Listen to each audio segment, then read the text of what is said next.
Hi there, 80s TV Ladies listeners. We want to take a moment to remind you that your vote is your voice, and your voice matters. This coming November is one of the most important elections of our lifetime, so please make sure you are registered to vote. You can go to vote.org to check your registration or sign up and make sure that your voice is heard. That's vote.org, VOTE.org.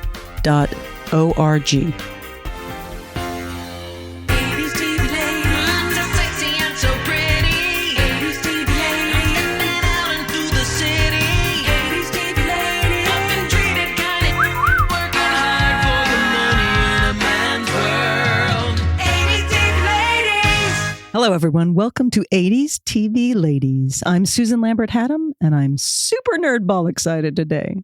And I'm Sharon Johnson. We're your host, and we're talking about female-driven TV shows from the 1980s. And I am nerding out, Sharon, because we have another special guest today from Scarecrow Mrs. King. Today, we're going to be talking about acting in the 80s, Kate Jackson, Bruce Boxleitner, and 80s hair with the actress who played Agent Francine Desmond in Scarecrow Mrs. King. And I have many, many questions about Animal House and Love, Sydney. Welcome to SMK Special Edition with Martha Smith. Ta-da! Martha is probably best known for her motion picture debut as the Southern cheerleader Barbara Babs Jansen, rival to John Belushi's Bluto in the comedy blockbuster Animal House. She's made hundreds of TV appearances in shows from Days of Our Lives, Happy Days, Charlie's Angels, to Taxi. So welcome, Martha Smith. Well, thank you, guys. I'm going to nerd out, so forgive me for that. I'll nerd with you. Okay, good. We have so much to talk about. But before we get into all things SMK, we need to talk about a couple of projects that happened before Scarecrow. Okay. Animal House. Yeah. I mean, things happened for you before that, but Animal House, can you talk about, did you know what you were getting into with that movie? Not at all, no. It's everybody's first movie, except for like Donald Sutherland and Tim Matheson, maybe. But so we were all virgins for the film scene. And Animal House, I got called in to read for the other role, the other blonde cheerleader that always gets confused with me. But, that scene read in the script, she stands nude in front of the window and masturbates herself. And there was another scene in the script that said, she's in her cheerleader outfit. She jumps up in the splits with nothing on underneath her skirt, and John Belushi looks up. So I thought, I don't know if I'm going to do this right now. My first film role, I had been fighting that image. And I saw the other role, the Southern cheerleader who was just such a bitch. And so I thought, well, this looks like a lot of fun. I could get my teeth into that. And I asked him, can I read for Babs? And they said, yeah. And so that was the genesis of how that came about. And no, nobody knew. Landis knew. John Landis, our director, he sent us little kind of 1930s postcards every day in our mailbox at the hotel. And he sent us, they would say, we're making a great movie. This is going to be historic. This is legend. And he'd say at the end of the scene, this scene's going down in history. And we're like, all right. Nobody knew. But it all came together in such a fresh way that at that time hadn't happened. And I really attribute so much of that to, besides casting, our writers were phenomenal from Harvard Lampoon, come National Lampoon, Doug Kenny, who we lost in 1980, and Harold Ramis and Chris Miller, those guys. And then John Landis, his spin on it all, also being very new to film. It was like his second or third film, and he had this frenetic kind of comedy sensibility. So, and Belushi, throw that in the mix from Saturday Night Live, and boom, it just did it. Amazing. And so, those guys have a reputation. What was Which ones? All of them. John Belushi and all of them. But so was it like professional on set? Was it like chaos on set?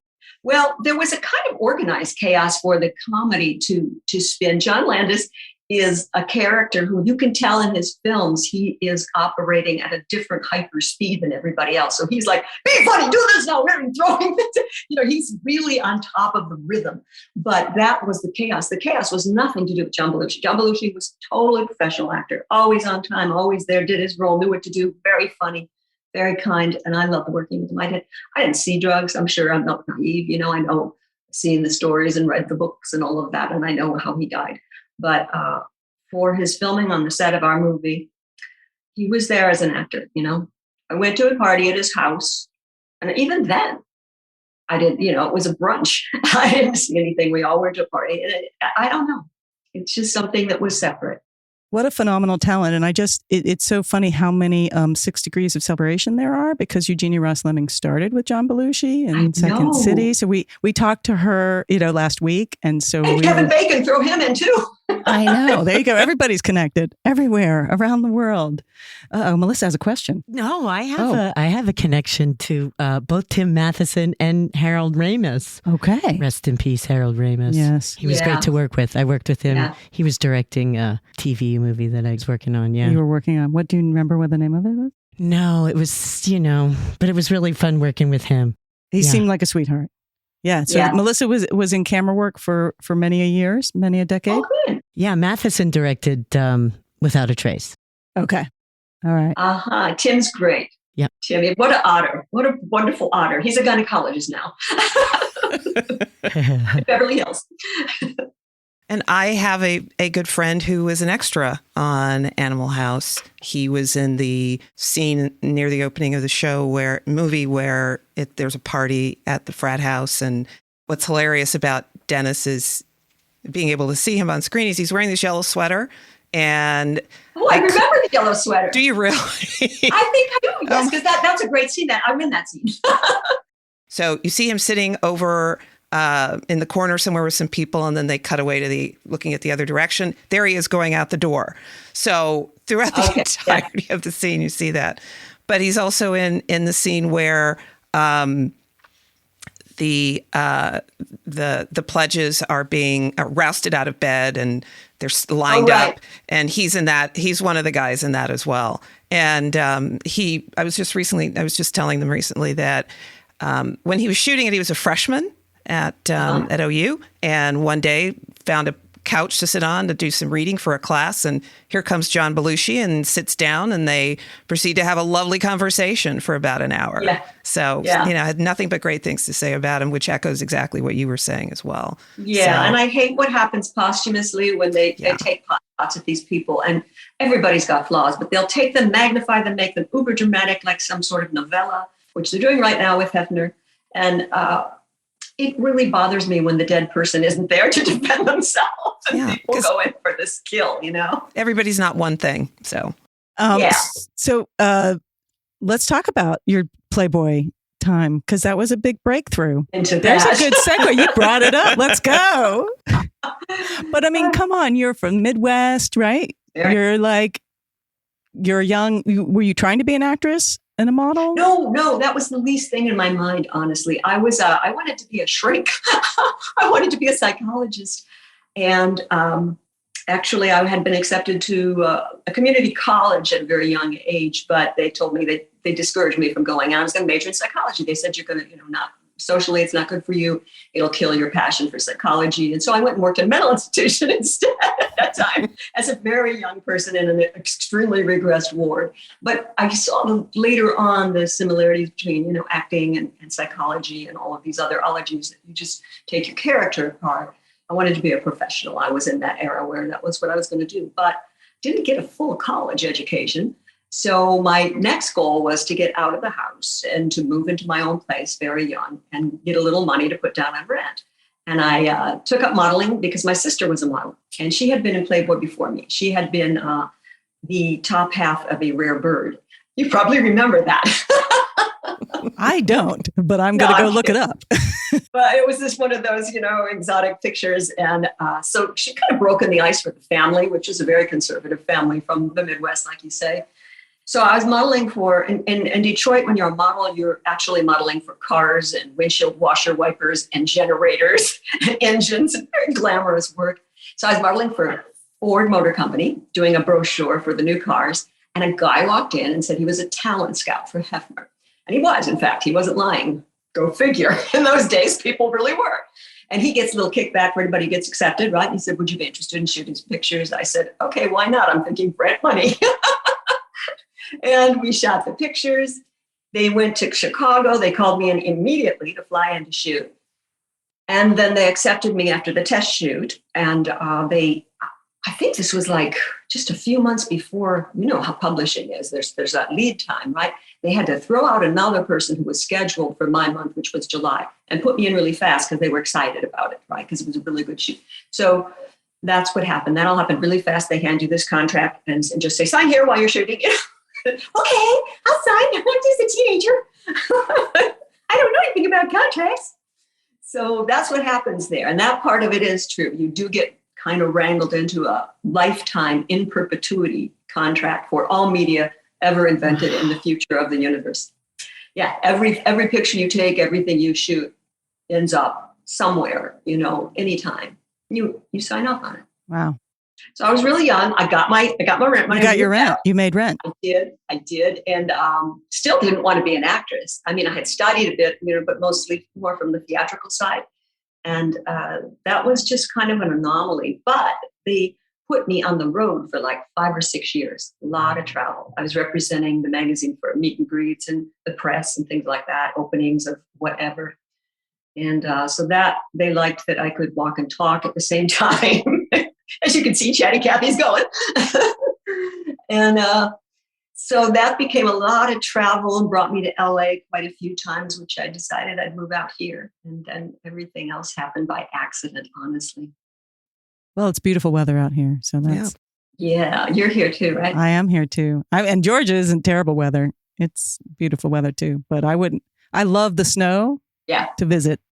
Yeah. But I couldn't live in it for very long. I don't think. Oh, no. I got in my Impala. I had this big green honking Detroit metal car and I had cruise control. So I thought it was uber cool with cruise control in my car. So I'm doing like yoga postures, driving on the freeway, going to California. Here I come. Everything I own in the back of the Impala. And what year is this? What year is this? This is 1975, I think. Pretty sure it was 75. Yeah. And I have no idea what I'm going to do, but I'm pretty sure I'm going to enroll UCLA and go back to studying. That was my plan. And what happened was I was still modeling and still working with Playboy. And somebody called me at Universal Studios to do an album cover for the music department. And the guy that was there at the shoot, he said, I really want you to meet my friend Bob Lysenko upstairs in the tower. And Bob Lysenko was head of casting for all Universal everything at the time. Older man, very gentlemanly. And for some reason, he did not hit on me or anything like this, but for some reason he said, this girl's going to be a star, like old Hollywood. And he took me down to every single Universal casting director in the tower and introduced me in that same fashion. Next thing I knew, I had like 6 roles at Universal, the kind that, you get stabbed and shot and strangled and chloroformed to death. But that were my first roles, were all Universal. Oh my God. And then Animal House came shortly thereafter. And then shortly after this was my discovery today, Ebony, Ivory, and Jade. Oh, holy you discovered crap. That. You must have been digging. That is so great. This is 1979 TV movie co-starring Debbie Allen and Bert Convy and Nina Foch. And we're going to talk about her in a minute. Oh, yeah. Now, it's not to be confused with Ebony, Ivory, and Jade blaxploitation movie from 1976. This is basically a Charlie's Angels, right? Yeah, kind of. And actually, I did the first season of Charlie's Angels with Kate, which is also ironic. And I did How the West Was Won with Bruce, way before Scarecrow. But anyways, back to Ebony, Ivory, and Jade with Debbie. Wow, yeah, that was everybody in town auditioned for that. And I was not a singer-dancer. I mean, I had sung and I have sung professionally, but I'm married to a singer, so I know my levels and my limits. Very, very modest and mediocre. You're beautiful. You have it's a beautiful. I saw the opening number. It's fantastic. Oh gosh, you're great. The dancing. You're up against Debbie Allen. Yeah. Nobody dances like her. I mean, and so poor thing. I felt sorry for her because they throw me in with her at very different levels, and. But I got it. And they kept telling me, don't worry, we'll fix it in post. And I remember the audition because I sang Rolling on a River. And I was dancing to the... It is fantastic. I only got to watch the first 10 minutes and I'm hooked. I'm going to go back and finish it. So Bert Convy stars as Mick Jade, a former tennis bum turned Las Vegas song and dance man, and who doubles as a private eye with 2 female dancers, Ebony and Ivory. And the trio go undercover to protect a lady scientist from an international hitman as she heads to Washington, D.C. from the Middle East with her secret formula. Good God, that's a great show. And doesn't that sort of bring a little bit of Scarecrow? Sounds a little bit like Scarecrow Mrs. King. But how adorable. You and Debbie Allen are fantastic. Again, I only got to watch 10 minutes of it, but I'm going to go back and finish it. Good enough. Anyway, but you have a beautiful singing voice. And so but you didn't train as a singer. I did a bit. And why was I? There was something I did. It was Ebony, Ivory and Jade, but there was something else. My very first SAG job I sang, but that was just silly. I think it was for Ebony, Ivory and Jade that I started the lessons, maybe earlier. And then I continued them. And I actually met my husband while singing. This is a good story. I'll give you the story. Whether you use it or not, it's fine. It's your choice. But VH1 had come to do a story on me as I started a singing group. It was one of those strikes we get in town. I always do another creative project when we have a strike. So I had all my girlfriends, a bunch of girls get together, and we had a friend who owned a cabaret in town. So we did this group. I had stand-up bass, and it was kind of a cabaret, weird show. But I wanted to do a duet. There's a song that Tom Waits and Bette Midler did called Never Talk to Strangers, if you know that one. And I wanted to do that song really badly, so I needed a guy. And I was out, VH1 had done this show on me, showing my singing at home with piano. And I said, just use any of this footage you want. Don't use the first 15 seconds because it's off key. Well, VH1 used the first 15 seconds. Martha Smith is singing for her supper. And, it was just this pathetic character that was off the show, Scarecrow, and didn't have anything going on. She was singing in this little play. It was one of those. I was so depressed watching that show. I went to our local hangout, and they have people singing there. If you're a good singer, you can sing at this place. It was called Backstage in Beverly Hills. And my now husband was singing this amazing voice, right? And I'm really drawn to voice. And he was singing, I don't remember which song he was singing at the time, but I went up to him and started singing with him. And I didn't know then he never shares his microphone, but anyways, it was really going well. And I asked him if he could do a duet of Tom Waits. He said yes. He came for rehearsal. He did Tom Waits so well. I gave him 6 songs in the show. And here's the fun part. The show, we fell in love on stage performing the show. It went on and it developed. It was kind of a storyline. It's like theater and music. So these couple meet, they hate each other, they get together, they love each other, they divorce, they get back together. So while we're doing the show, he had fired my bass player and hired a new one. He fired my keyboard player and hired a new one. He fired the backup singer and hired a new one. And then he fired me, had a band, and married me and had a wife and a band. He never tells that part of the story. He always says, I saw him singing and fell in love, and that's the end of the story. And that's the end of the story. So I just want to get the record straight. The record is now straightened. And then I also want to talk about, you starred in an episode of Taxi. You starred in a lot of 80s television, but Taxi, I love. Yes, the best show, the best people, the best writers, the best producers and directors. It was just a wonderful, wonderful show. It totally holds up. We've been rewatching that too, because this all started because my husband and I started rewatching 80s television during the pandemic. And that's funny. Yeah. And we actually met because of our mutual love of Stephen Cannell shows. But ultimately, we've just gone through like the 70s and the 80s a lot. And then I was like, well, I really have something to say about all these ladies in the 80s and what they were doing. And it rhymed. So, we had to make a podcast. But you starred in season 3, Elaine's Old Friend. I love that. Yeah. We're rewatching it. The show holds up pretty well. I mean, like really well so far. The writing is really great. The characters are really great. The acting is really great. And the guest stars are pretty amazing. And they were all so nice. Just Judd Hirsch, who was at the time, he had the biggest dressing room and he was like the star of the show. He gave me his dressing room because I kind of came in at the last. I had my quick study for everybody in town kind of knew that. So I get these jobs at the last minute. Can you learn the script in like 32 minutes? Yes, I'll be there. So he gave me his dressing room, a dozen roses. I mean, just as a gesture of welcome to a guest star. Wow. He does that. Wow. Very sweet. Very sweet. Oh my God. All right. Well, okay. I'm so excited. Okay. But now I think we have to get into Scarecrow Mrs. King because that's the whole point of this show. Oh, that's right. Oh yeah. I am interested in what you were doing right before you got cast in Scarecrow Mrs. King. Like, how'd you get the gig? The You audition? sure? You want to know this? I do. We want to know it. So 1982 was a really rough year. It was, the stress test. I was checking every box off on this. I was in the middle of going through a divorce. I had gone early in the year to Korea to do a movie with Vic Morrow, who I got very close to during the filming. Later that year, he was to die. And then we also lost John Belushi in that year. I had been working on a soap opera also. I did Days of Our Lives. And for the bulk of 1982, maybe can't remember what months it was, but anyways, they fired me at the end of the year on Pearl Harbor Day.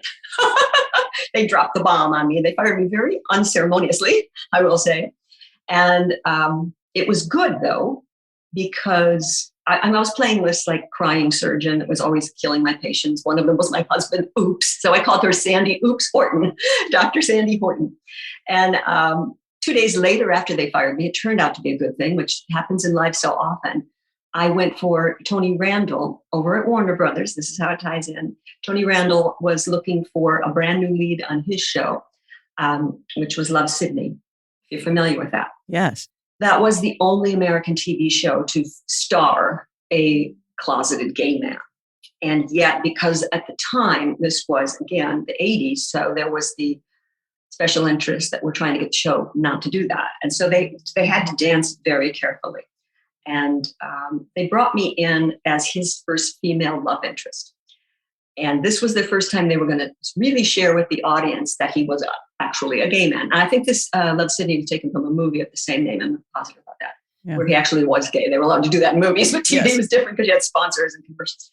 So this episode was like a double episode tearjerker.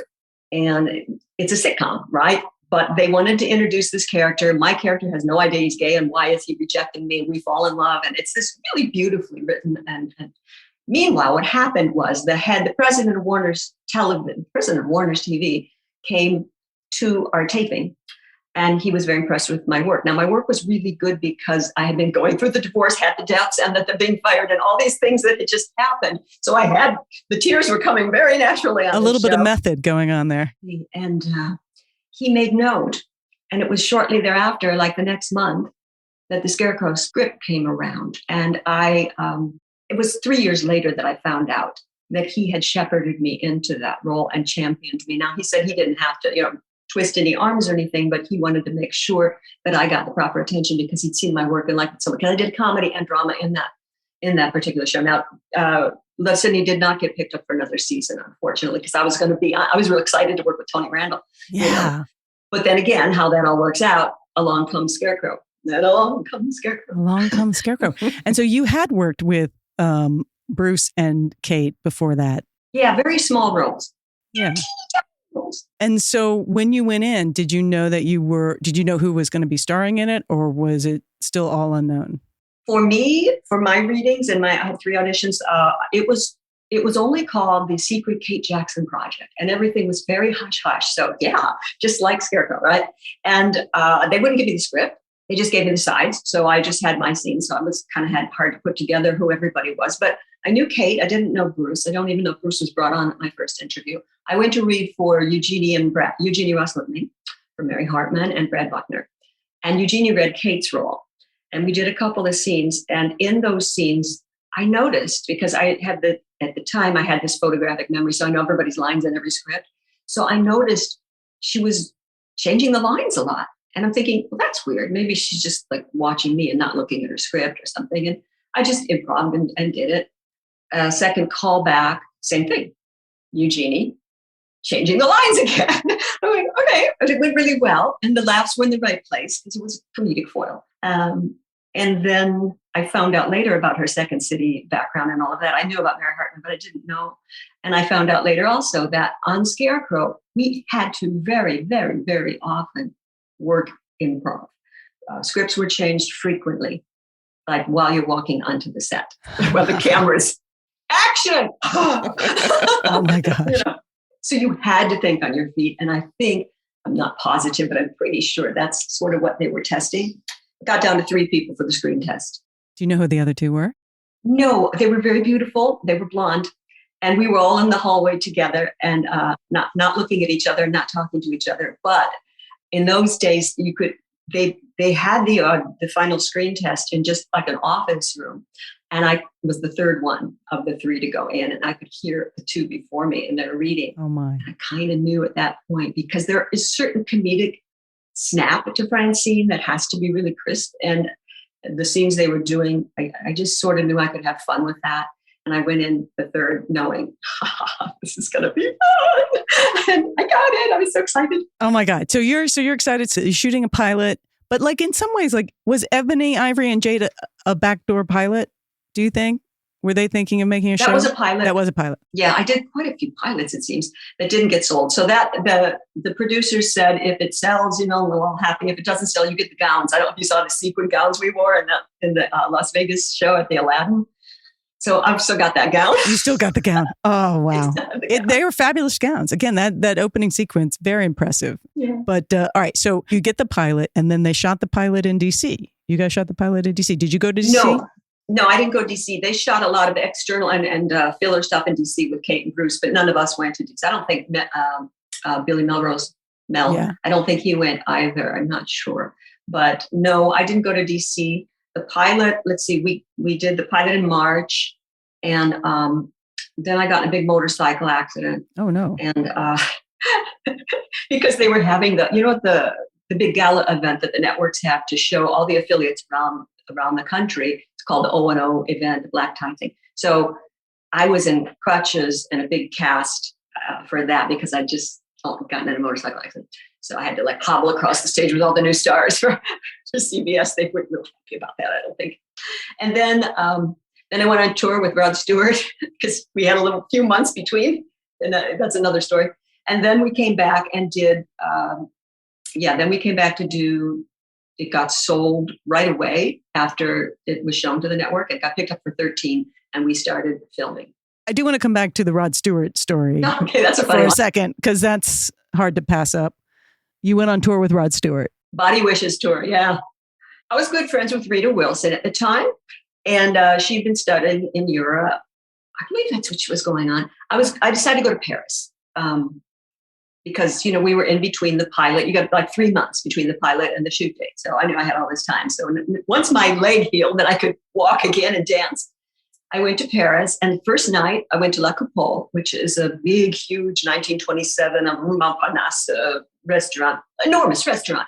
We go to the back booth, and sitting right next to us in the next booth is a guy I grew up with in 1970s, Michigan, Detroit, a rock and roller. I knew because I've always been a rock and roll girl. And he's sitting there, and I said, "What are you doing?" He says, "Oh, I'm on tour with my band." And he said, "You want to come with us?" So about 2 seconds later, after thinking it over really thoroughly, I said, "Yeah, okay." It was Rod Stewart, and it was the Body Wishes tour. And they were, that next day, I think we went to Versailles, Paris, South France, Italy, kind of around. And it was really, really fun, really exciting, I thought it was like research for Francine. Oh my God. Of course. That is hilarious. I love work, that. Okay. I wrote it all. It was on my for tab. work, for sure. It was all for work. It wasn't for having. Oh no. I'm getting a picture now. Motorcycle rider running off with Rod Stewart's band. Yeah. Okay. All right. Hard working. I work hard. Work hard, play hard. Martha Smith. Oh my God. I'm so excited. Okay, we're going to have to take a break here. I think that's a great idea. Stay tuned for more of our interview with Martha Smith from Scarecrow and Mrs. King. Martha Smith.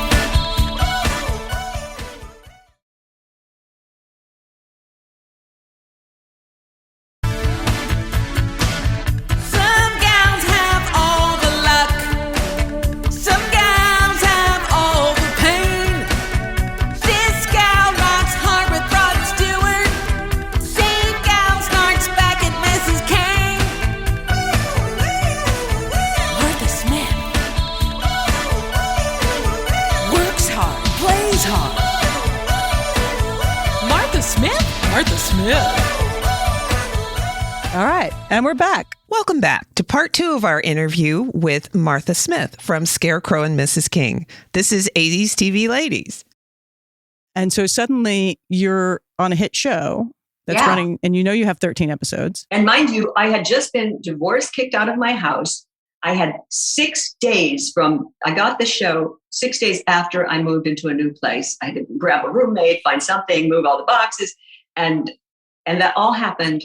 I didn't think I'd have, any money again anymore because I had started a greeting card line. So all my money was tied up from the soap opera in these cards that were just sitting in a warehouse.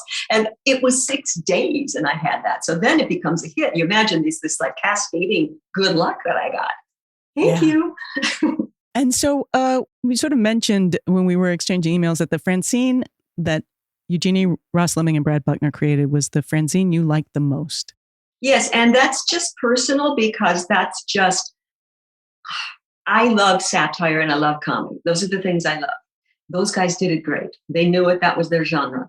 Now, I think if I were to look more objectively and not just look about myself, what I like, if I look at the whole big picture of the show was better when it became a little bit more of a generic tone of the romantic comedy adventure series that it ended up being, as opposed to there was more bite in everything in the earlier, this is my opinion only, but especially from my character only. So I loved that, and I loved playing that. It turned out that it wasn't loved by everybody. And so there was some back and forth trying to figure out how to work with that part of the character. And for a while, they just stripped it out, and I became kind of expositionary, like somebody, Billy, line 4, pick up now. There's the file. Go get the truck, Lassie. So for a while, that's what happened. But I think we rediscovered her. Well, I think that it was one of the things that I loved about the show. Really? Was that there was another female agent, A, right? You could easily do this show and it's just her in a sea of male agents. But there was another female agent who was clearly capable, who was clearly had her own agenda. Yes. And that even though there was some snark. Oh, yes. Lots of snark. Yeah. In those early episodes, there's a weird kind of, I'll make room for you, but I think you're an idiot. And so the fact that basically there were just two very different women approaching a particular career in a very different way felt very female driven because there were two women doing something in the same space. I don't know between Eugenie and Brad, but that was probably Eugenie's input, that part of the storyline and the characters. And Francine was so power driven. I mean, she could have been easily a man in the script. You could just take away her fashion sense, we could call it. Okay, great. Let's dive in. Come on. No, you're going to go there. I was going to wait, but now we're going to do it. We got to talk about Francine's hair, Francine's outfits, costumes and hair, huge. And we know with women, particularly in television, that there's a lot of discussion about what the women's hair is going to be doing. At least there is now. So you see, this has been my hair since probably I graduated from high school. I'm not big on change, but I played those characters before. The hairdresser was a lovely woman. She was so sweet and so kind. And I just hate to say anything at all disparaging, but she was from an era and styles that were considerably different than, and that was the vision that she brought to the early Francine. As time went on, I got a perm, and everybody did in the 80s, right? So I kept begging that they would let me kind of go more natural in the makeup and the hair, because there was a lot of makeup too in the earlier days. And then the wardrobe was not. So what I ended up doing after a season or two is I made a big folder of what I thought Francine should look like. I just wanted to, please help me on this, And I went to producers and everybody, and I showed them, pulled all these tear sheets out of Vogue and Bazaar, and I saw her as very sophisticated, very avant-garde and into fashion, but she used fashion more like she used her words, kind of like a weapon, her one-upsmanship, you know what I mean? Mm-hmm. She was really into that, and her rivalry, so fashion was part of it. I thought it was really important, but it didn't quite get across, but things got better and easier as time went on. There was just a lot of adjusting. All right. And I've been taking up a lot of time. I've been taking up a lot of questions. So I have to hand some off to Sharon. Oh, okay. Well, for the moment anyway, let's stay a little bit with, the hair and wardrobe. Sharon! No, because as someone who worked in an office at that time, there was a somewhat consistency with what women were asked to wear at the time. So, well, not asked to wear, but what was sort of the style. Maybe a little exaggerated in some respects, but still, Francine looked like a professional woman of that time. It kind of made sense. But did I put you on the spot? No, not at all. Not at all. Because, I mean, in a lot of ways, that was sort of the lived experience. But that said, I wasn't sure I don't know anything about the spy business, so I don't know that that's necessarily what all the female spies were wearing at the time, but certainly those earrings. Yeah, exactly. There were some times where I thought, really? But again, it's a television show, so. But I did like her. I did like her style to a large extent, and because she looked like a professional woman of that time, what people were wearing in the office. And I know that the relationship between Francine and Kate Jackson's character evolved over time, which I also appreciated. And it also kind of brings me back to something else that you said earlier about in the roles that you had over time. You did comedy, you did drama, you did a lot of different kinds of things. But did you have a preference, or do you have a preference in terms of drama versus comedy? Oh, man, I'll take comedy any day of the week. I mean, I just like hanging out with comics. I like funny people. I really believe there's a higher value to making people laugh beyond the obvious. It feels good. I think there's even a medical value to that, and psychological, certainly. I'll take comedy and satire, the finest form of comedy and the hardest to write and really recognize. I think I'll take that any day, yeah. Did you have a sense, too, over the course of the series, as different writers and different showrunners came in, was there a change to your mind in terms of the tone of the show? Be it, now we're more comedic. Oh, now we're less comedic. And okay, now we're, I mean, I know, from episode to episode maybe, but I kind of mean more in general in terms of what their approaches might have been. Yeah, we had a lot of comings and goings of production and writing staff. So it's hard. These people sometimes came on and from the ground running, they had to familiarize themselves with the show, like you might have done before this podcast, with the episodes, with the characters. And so obviously the focus is going to be on Kate and Bruce. That's the meat and potatoes of the show. We're just the little fluff on the side dishes. So I think a lot of times Francine would get lost in the shuffle, and they didn't quite know, what is this? Oh, she's like kind of a, I don't know, she's a talk backing kind of secretary or something. They didn't know what to do with her. And so hence not a lot was done with her for quite a long time. But yeah, there were changes. And so we would just take meetings and try to talk and communicate that. And it wasn't till I think year 3 that I did have to go to Alan Shane, who was, again, the president of Warner Brothers at the time. And I had to go to him for a couple of reasons. I had to say, things are getting really hard here. I'm not being allowed every year. I was allowed to do 3 guest stars on other shows on my days off.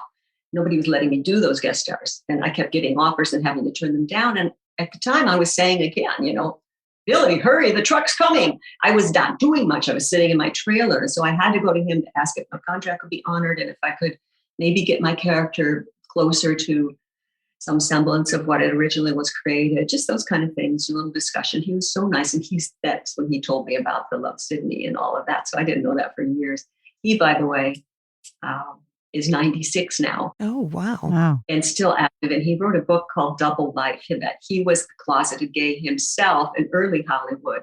And he's had the same husband now for over 50 years. Oh, that's amazing. Wow, that's very beautiful. And I think his special interest in Love Sydney comes from his life was sort of reflected in that show in some ways, and so maybe that's why he came to that, it all just fell together that way. I really liked him. What you mentioned about your contract allowing you to do guest appearances on other shows, was that fairly common at the time for that to be? Yeah, everybody, I think the standard contract, when you do the pilot, they lock you in for a 7-year contract, just in case the show gets really big and you're still stuck with, you're going to $10 increase next year. Yay!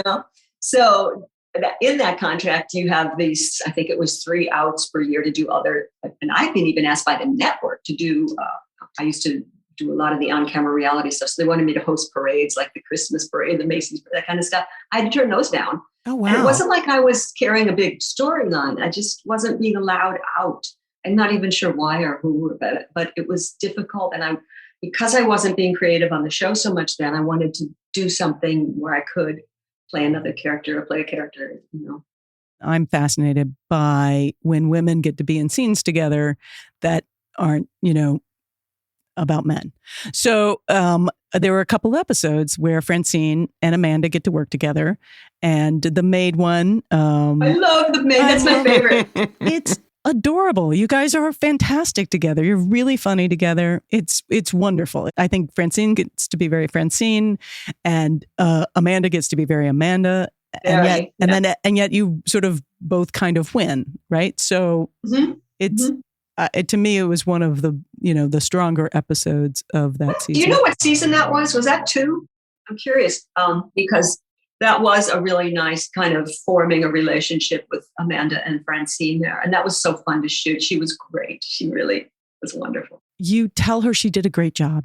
Oh my goodness. And it's so startling. And she's so startling. You're like, that was great, man. It's where she pushes the meat over somebody and like at the very end. Yeah. That at the end, and we shake hands or something. And that was that actual meat packing plant in Vernon. Oh my goodness. Wow. No. Yeah. I want to talk about the fans. It's a really core fan base for Scarecrow Mrs. King. It's amazing. And yet what's funny is it seems to be multi-generational. It seems to be people that originally found the show and then people that found the show later and that weren't around. And watched with their parents. I get a lot of that. My mother, I watched it when I was little with my mom, And do you see a difference in those fans and what they love about the show?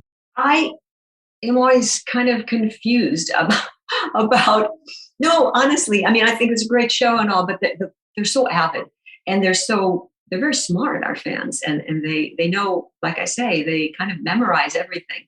So I asked actually David, who I think you might be talking with, David Johnson, who's working on the book with Taya. I talked to him recently when he was in town about what is it? And he gave me, that it was the characters and how real they were and the storyline and all of that stuff. And I see it, but it's just that it's lasted so long. I mean, we have, Jeanette throws these events that are these reunions along with David and other people. And these people come from all over the world, from other countries. They fly in just to talk about this show. How many years later?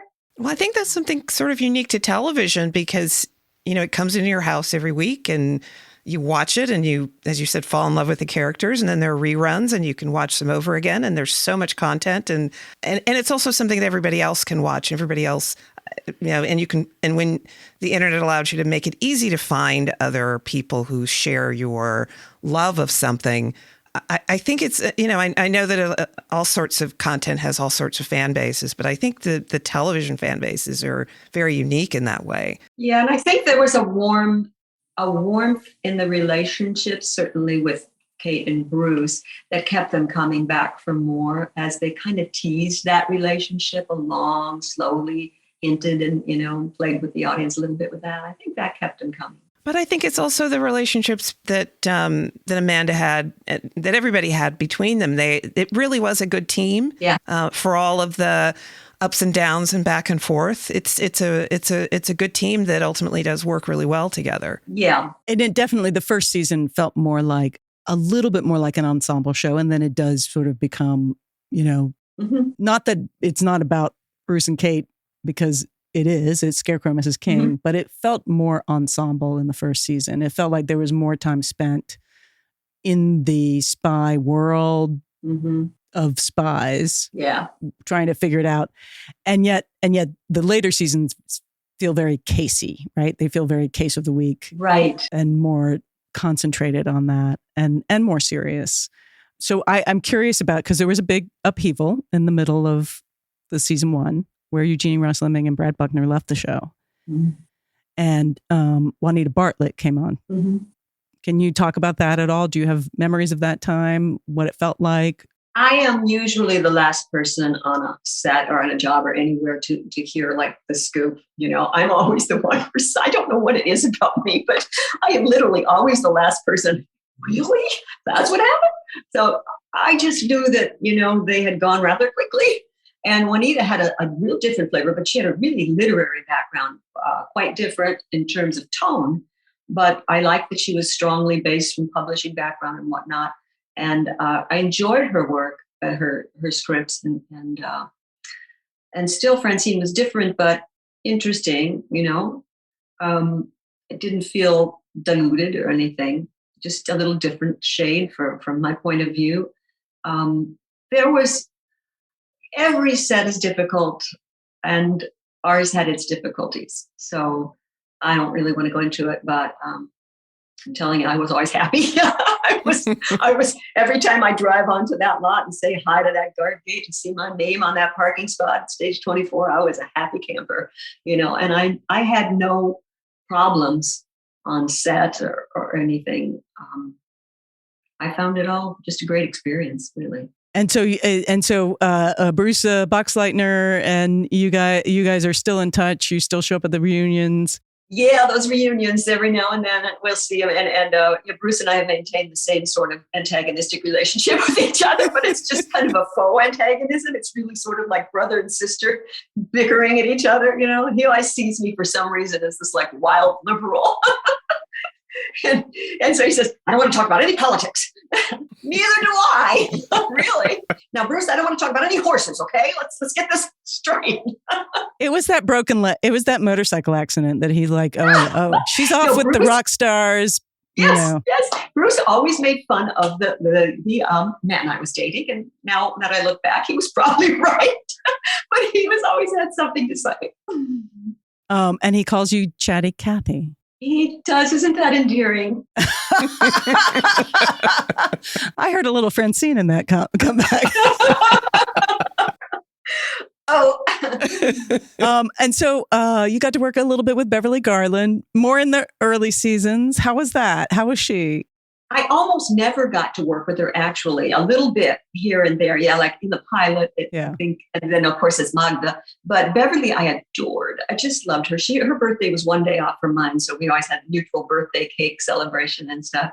And she was a real hero to me. I just loved her, everything about her as a woman, as a person, as an actress. And it was always, but I didn't get to work with her very much at all. And her scenes were often another day, another location, another set. So I didn't get to see her, but we saw each other socially. And she would always invite me to her big Boxing Day parties and stuff like that. And we'd go to lunch, and I love Beverly. And so let's talk about season 2. So the beginning of season 2 is a lot of Europe shows. Did you get to go to Europe? I think you were in... Yes, I went to Europe. Yes. Okay. Please don't ask Bruce about... Are you interviewing Bruce? Did you do it already? We haven't done it already. Oh, okay. We're going to try and get him, but I don't know. If you ask him about Europe, you're going to get all these terrible stories about me and German men and dating all these people. And the gynecologist story isn't true. Oh my God.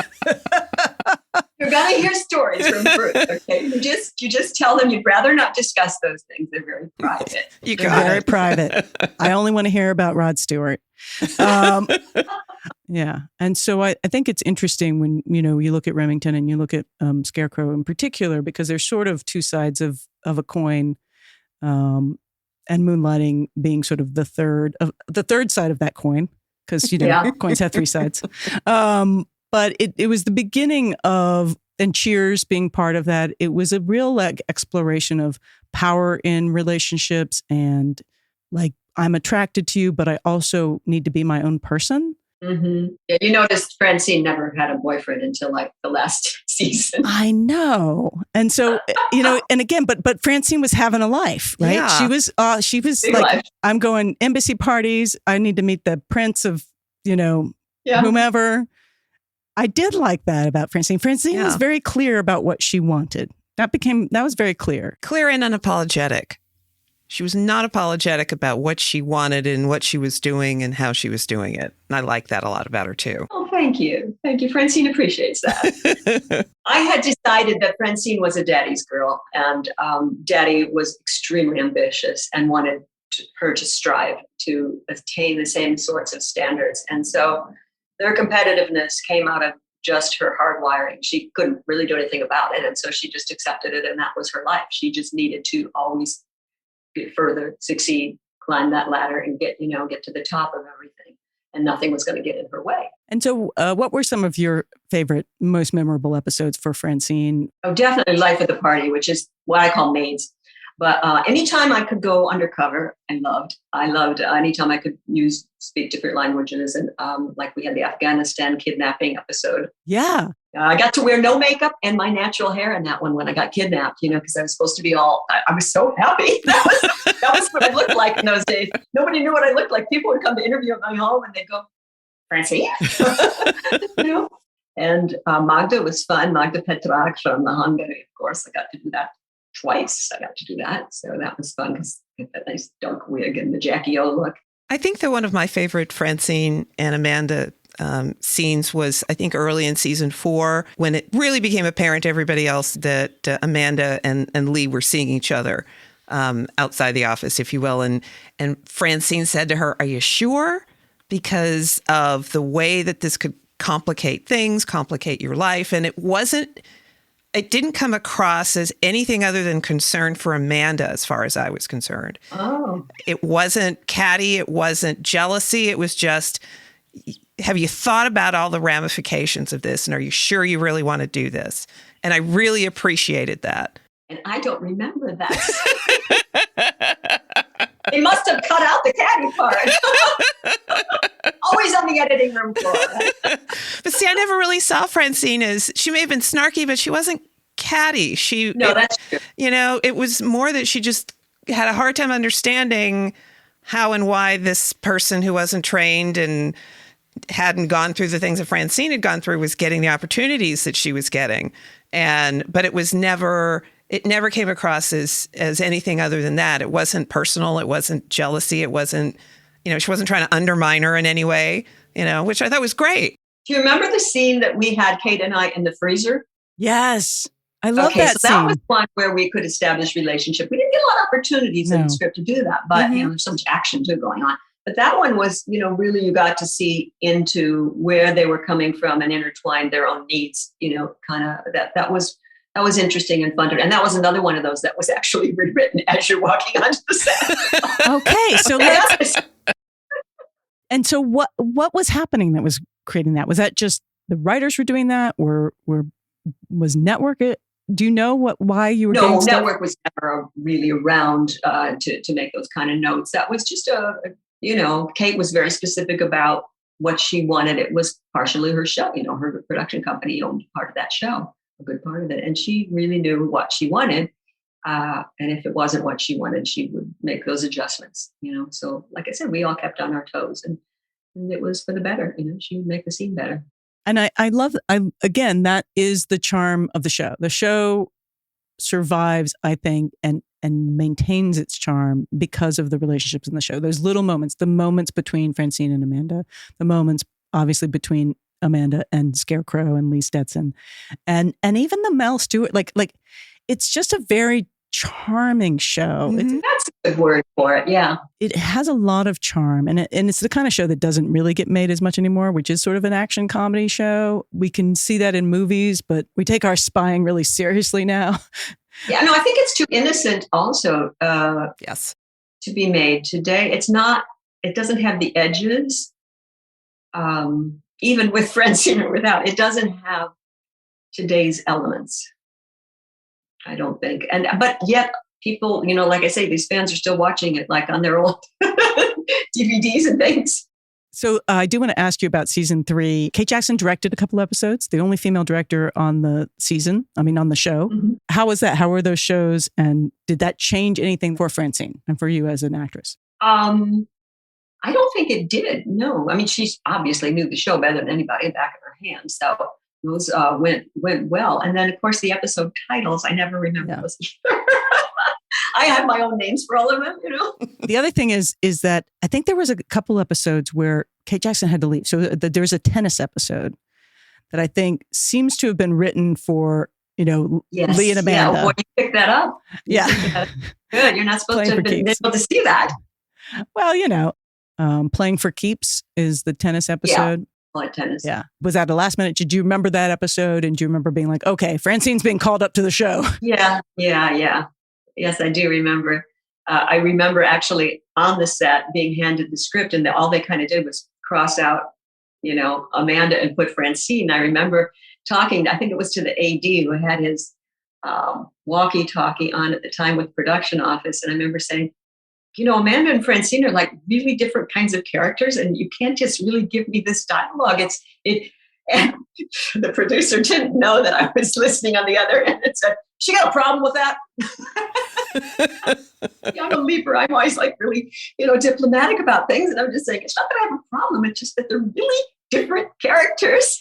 And it's a little sticky, but Yeah. we did what we could. But when you go into season 3 and season 4 of a show, and you're not being used as much as you would hope as an actress, or you would hope for your character, like, what do you do? How do you make that work for you? Well, that's why I was begging literally to do other shows, because I was being offered roles, and begging is what I was doing. So that's what you do. I went to production office. I had one very teary-eyed meeting with our producers at the time. That's when I had my little notebook full of, this is what Francine is. Can we kind of try to bring her, like save the whales? I was trying to save Francine, I wanted to bring her back a little bit, and it didn't, they seemed to be understanding that things proceeded as they were, more status quo.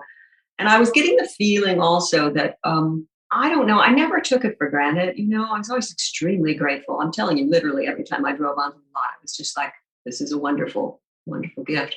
But I was starting to feel like, don't say anything, don't make any waves. You're lucky to have a job at all. And then in season 4, Kate Jackson gets diagnosed with breast cancer. And we know that now. And I didn't know that for the longest time. I didn't know that. Bruce knew. And I think it was Bruce that told me, but it was quite late. So I really didn't know what was going on. I just kept hearing she wasn't well. It's kind of generic, couldn't come in. But I didn't know until really, really late. Again, I'm always the last one to know anything. I don't know what it is. I mean, and so it does seem like there were a couple episodes again where Francine sort of gets kind of shoved in. Yeah, well, the script, the last where I finally had a boyfriend and I had an apartment and all that stuff, that was written by Juanita back in early season. Was it? When did Juanita come on? She came on the second half of season 1 and all of season 2. And she wrote that script, and it, for whatever reason, didn't get made, but it was on the shelf for the longest time. So years later, when we needed material, and we needed material with Francine, there was that script. It was already written. So they had to build my set for my apartment. They had to bring on the boyfriend that, I didn't know I had. I was rather excited because I waited a long time to have a boyfriend, and Beeman was as close as I got, and I just wasn't interested in him. So. Oh my God, there's a lot of fan love about Francine and Beeman. I got to tell you. I know, I love Beeman as a person. He's a great guy, but Francine wasn't into it. It is surprising. There's a script written in season 1 or 2 that basically would have established a whole other life for Francine. Yeah, I didn't even know it was there. And it gets done in season 4. Yeah. Wow. Yeah, it gets pulled out, dusted off, and bam, there we go. And you weren't aware that the script even existed until they dusted it off. Didn't have a clue. Oh my goodness. Didn't have a clue. Wow. And there was one line that I believe is in late season 3 or early season 4 episode. I couldn't find it. I went looking for it again, but I didn't have time to watch all the shows again to find this one line. That's kind of a throwaway line. Lee Stetson is on the phone with Billy, and they're, do this and do that and whatever. Have Francine do her hooker routine. Oh, I remember the hotel. Is literally the line. Francine has a lot of routines. I got to tell you, I kind of almost fell out of my chair at the time, or the couch, because I was like, that would never have been a line in episode 1. I mean, in season 1. Well, what it would have actually been would have been do her honeypot. And that is Intel talk for the same thing that, so whoever wrote that, I don't know, but that was what season you said, 3? It's late 3, or I thought it was in 3, but I couldn't find it. We've already lost Juanita by then, probably. And, yeah. It was just sort of startling. And now my husband and I say it a lot. Oh, just have Francine do her hooker routine. My husband says that too. That's funny. And so here's my question. When you were on the show, did you feel like, oh, this is a show that puts women up front? Did you feel like it was what we would call a feminist show now, or at least a female-driven show?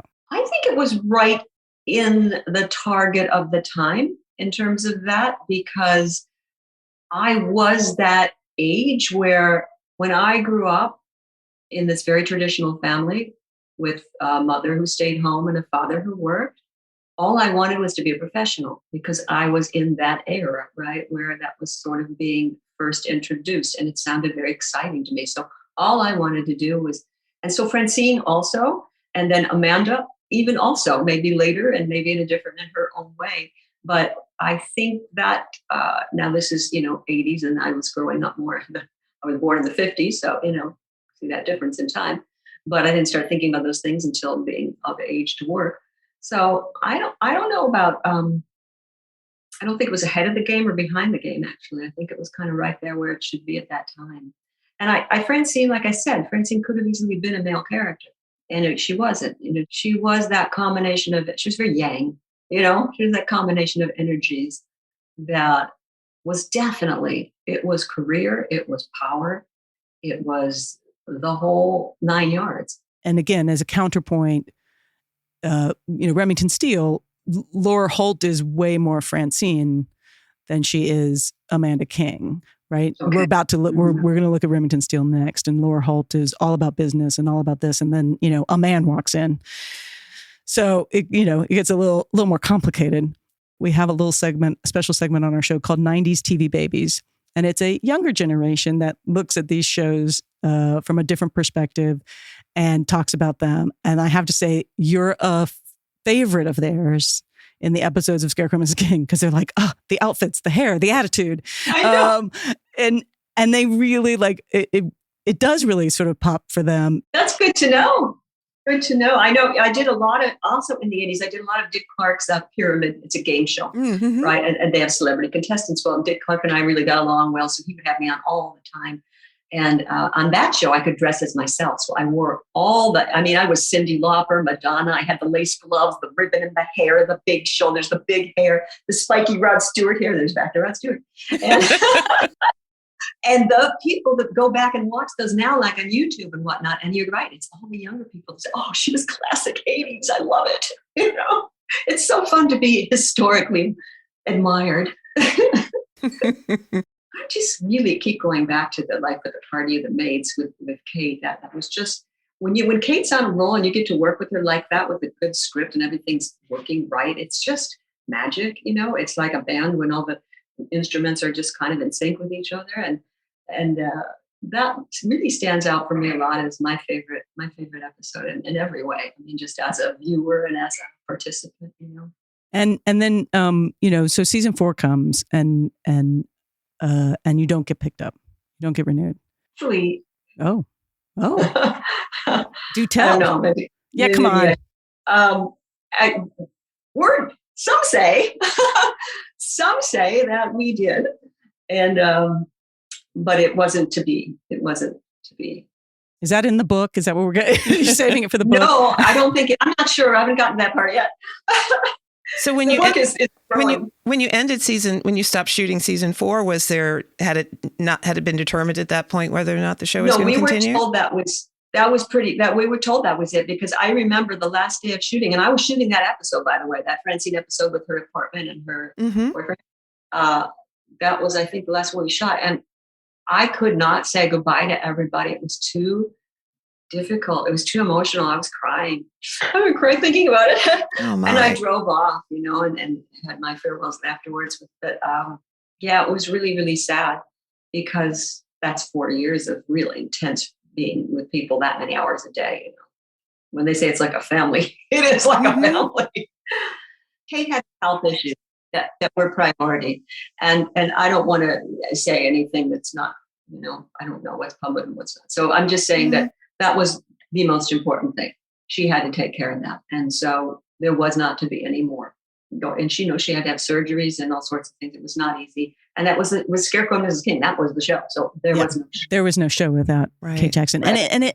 And such a scary time. Like, it's scary all the time. But I think, 30, 40 years ago, getting a diagnosis of breast cancer was terrifying. Yeah. And if everything had been in order, and if Kate had been healthy and all, we would have gone for another season, I'm pretty sure. Yeah. I mean, that, and it's also sort of seems like scary to even announce that in the 80s. I think women were not comfortable saying, hey, I need this time. Well, it's always very personal. Health matters. You don't want to have everybody in your face. And she's a huge star. She was, at the time, her TVQ, which is rating on the scale, was way, way up there. She was one of the few women at the top of TVQ. If you combine both genders, she was like right up there on the top, because Charlie's Angels and everything else. And so you're still in touch with Kate Jackson? I am. we had a lot of years where we didn't see each other. We just, like happens on shows, you lose touch with people. And then we reconnected a few years ago, and we went out to the movies together and had a lot of fun, and then lost touch again. And so I'm trying to reconnect again. She actually wanted to do a podcast about our show with kind of a fast forward, going where our characters would be today, that kind of a thing. She was talking to me about that. And she has some really good ideas. That could be fun. Yeah. I think people would be ready for that. So you should tell her. Well, we'll promote it. We'll have her on. Sounds good. But also, I think it was just a kind of a perfect blend of Kate Jackson and a character that was going to see goodness in people. Like there's really, again, that's where I think the charm and the stuff that sort of holds up. It's a good point. Yeah. Yeah, I think you're right. It's one of the things when I'm looking back at shows and again, it felt like in some ways a more innocent time, or I was just, a young baby person, but it also felt like there was a lot of possibility in those characters. And so I'm glad that Francine and Amanda are friends. I'm glad to hear that.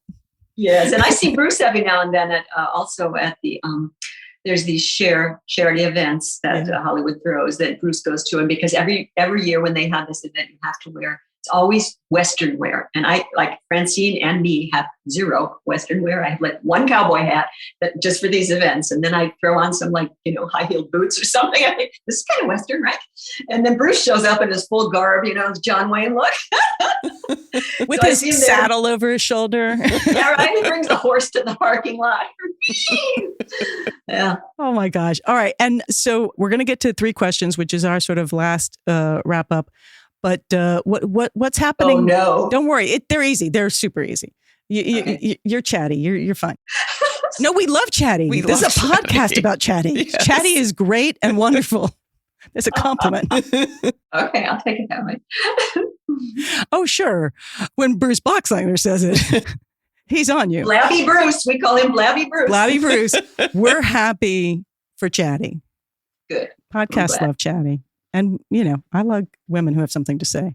But I did want to say, what's happening? Stuff happening? I am doing real estate, and I'm kind of doing the Francine version of it. I mean, I've got a small high-end clientele, but I've sold homes to princes and rock stars and celebrities of all types. So, it's that certain, I have a listing for $14 million.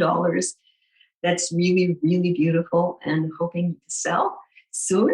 I dream of retiring, honestly.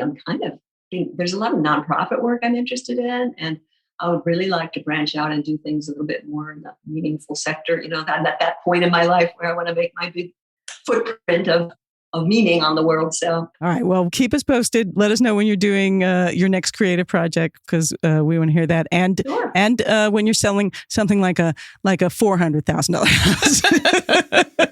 I think that's a garage here. I was going to say, is there such a thing in this area in Los Angeles anywhere? Nice try. Nice try. I was just, but $14 million, I think that's going to sell really well.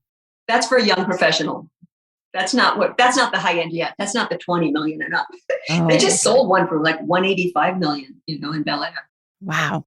Ridiculous house. Ridiculous. 185 million. Yeah, it was they kind of shaved a mountaintop and built this house that goes on forever with, like theaters and bowling alleys and all this we need in our home. 32 bathrooms. It's more of like a city. More like it's real estate porn is what it is. Isn't that the house that the guy built? And it had to go to auction or something? Yes, that's the one. It's called The One. Yes. Oh, my gosh. Now it's called The Half because it sold for half what they were. It's just my joke. Okay. All right. So here we are at 3 questions. What's the 80s ladies-driven TV show that resonated with you? And you can't say Scarecrow Mrs. King because you were on it. But I didn't watch it. 80s ladies. I liked Cagney and Lacey. Does that count? Mm-hmm. Totally counts. Okay. Yeah. All right. Okay. I got one down. Check. What are your favorite ladies of TV shows that you're watching, or just TV shows? But You don't watch TV. I noticed it. Well, let's see. Now I'm going to come up with something because I do occasionally watch things like on Netflix or and I just had to watch all that stuff for the awards, which I loved Dope Sick, but that wasn't ladies so much. It doesn't have to be network. Oh yeah, no, it doesn't have to be network. Right. What's the It can one? be streaming. It can What's be. the one on the Netflix of the making of Anna? Inventing Anna. Oh, Anna Delvey. I just watched that. Yeah, she was great. And I was so curious about her accent, but that in fact was a correct accent I found later. Oh, really? Because there has been a lot written about what the heck was that accent, and Well, nobody I was seemed listening to. to a German, Tess Lowry is her name. She's a German, I think she's a microbiologist.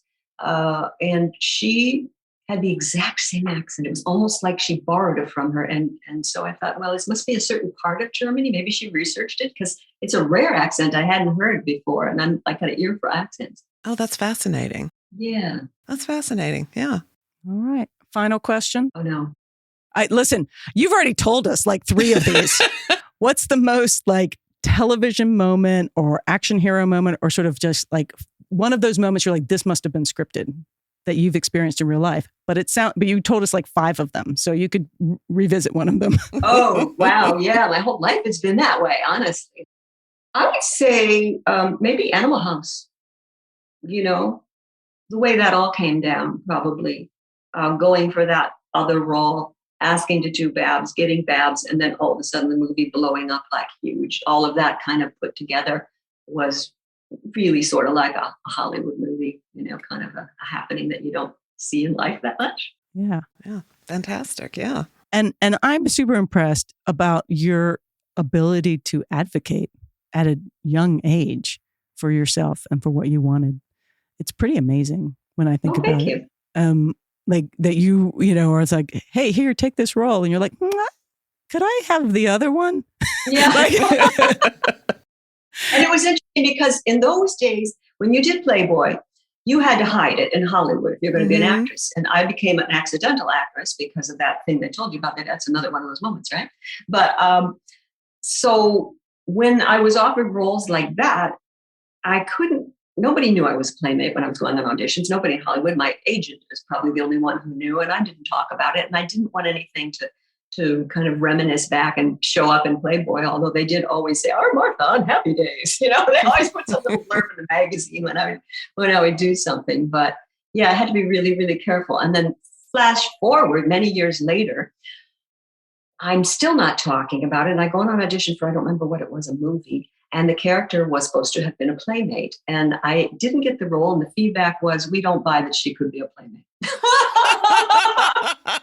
And that was the best feedback I ever got on an audition that I didn't get. I thought that was funny. Audience isn't going to buy it. No. That's so like, and so such an interesting thing. So you feel like, do you feel differently about having been a Playmate now than you did then or whenever? Like, I didn't feel much of anything then. To me, honestly, I had been a model. And to me, it was another modeling job with a lot more money and no clothes. It just really didn't seem, I was a hippie, and being without your clothes wasn't a big deal. It wasn't sort of like, and I wasn't, doing anything pornographic. I was lying with, a little piece of sheer fabric in between my legs and flowers behind me. Everything was soft focus and it was all that girl next door kind of look in the day, very fuzzy, soft and pretty. And I've always been a fan of artwork. And to me, it was like beautiful artwork. I had some of the best photographers in the world shoot me. I really loved the images they came up with. There was nothing I felt compromised about. I was paid really well. But it was during women's liberation. So I was going on the road and I was meeting and greeting, and people were coming up and throwing bras at me and stuff. I didn't wear a bra either. So it was kind of weird, a juxtaposition of themes. Every audition I went business first. That's why they said that nobody believed she could be a Playmate, This went a different way. Yeah.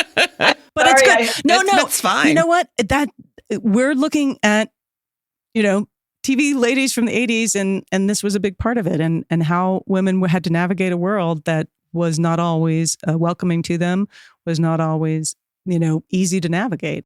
Thank you so much for being on the show and for talking about Scarecrow Mrs. King and your amazing career and just your experience. And I'm super excited about just how enthusiastic you are about life. Like that. Oh. That's what I'm getting from this. It's like, oh, I'm going to go on the road with Rod Stewart. I'm going to go create a show over here. I need to do a cabaret show and sing with a guy. I need to find a guy who's going to sing with me. Oh, okay, I'm going to marry him. I think that's great. And how all along through your career you were looking for different creative outlets. If it wasn't happening here, you said, fine, I'll just go make one over here and I'll go try this. And that's really amazing. That's really amazing. Well, thank you guys. But we did have a lot of writer strikes and actor strikes, and there always had something to do to fill the gaps in during those. So, but thank you. I appreciate that. Yeah. Anyway, it's been great. I'm a big fan of the show and a big fan of yours. And I'm really glad that you were able to come on and talk with us today. Same. It's been a real treat. Thank you for sharing. We really appreciate it. Thank you, Sharon. Sharona. My Sharona. My Sharona. Okay, we're going to go out with a song. Thank you, Miss Martha. It's been wonderful. I really appreciate it. Be well. Take care. Bye. Our audiography for today is the Martha Smith official Facebook page at, Facebook. And the Scarecrow and Mrs. King anniversary website, also on Facebook, facebook.com/Scarecrow and Mrs. King anniversary. That's a page devoted to the reunions featuring Martha Smith, Bruce Boxleitner, and other people involved in Scarecrow and Mrs. King. I want to thank Fiona W. for enjoying our Scarecrow episodes and recommending a very cool book for our audiography, which I'm just going to add here today. She recommended When Women Invented Television by Jennifer Keeshan Armstrong. Tamara M. was inspired by our Scarecrow discussion about female characters not needing a romantic relationship with male counterparts to recommend that we discuss Hunter with Stephanie Kramer and Fred Dreyer. Hunter has come up before. It's not a show I know very well, Sharon, but I think we definitely will have to cover it at some point. Sounds like a plan. Okay, so we haven't actually completed exploring season 4 of Scarecrow Mrs. King, and a lot happens in that season. No spoilers for now, but we're going to pause for a minute or several episodes on Scarecrow Mrs. King. We reserve the right to return, recall witnesses, and bring new interviewers on at any time. Who knows? We know we'll be talking to some wonderful SMK fans that we're going to bring on the show, and we are still reaching out to Bruce and Kate. Keep your fingers crossed. You never know what can happen. Anything at all at 80s TV Ladies. That's the fun part. When we started this podcast, we never intended to do episode-by-episode walkthroughs of Scarecrow and Mrs. King, even though we love those kinds of podcasts. West Wing Weekly, Office Ladies, Parks and Recollection. I love them all. Just to name a few. But that's not what we're doing, because we want to cover more shows than we would be able to by going episode to episode. So we're curious what you think. This is season 1, and we are enjoying ourselves immensely. But do you love going season by season? Do you love the interviews? Do you like a combination? Continue to reach out. We want to know your suggestions. Tell us an 80s TV lady show that resonated with you, and tell us what you'd like to see us cover on this show. So on our next episode, we will be talking about another romantic comedy action show, Remington Steele, starring Stephanie Zimbalist and Pierce Brosnan. This happens to be one of my favorites. This is a Sharon pick. We have some very exciting guests who will be joining us over the next few episodes to talk about this show. Send in your questions. What do you want to know about Remington Steele? What do you want to know about Laura Holt's deep, dark secrets? And let's say we got, I don't know, Stephanie Zimbalist, star of Remington Steele, on the show. What questions would you have for her? Email us, 80stvladies@gmail.com, or go to the website, 80stvladies.com. We hope 80s TV Ladies brings you joy and laughter and lots of fabulous new and old shows to watch, all of which will lead us toward being amazing ladies of the 21st century.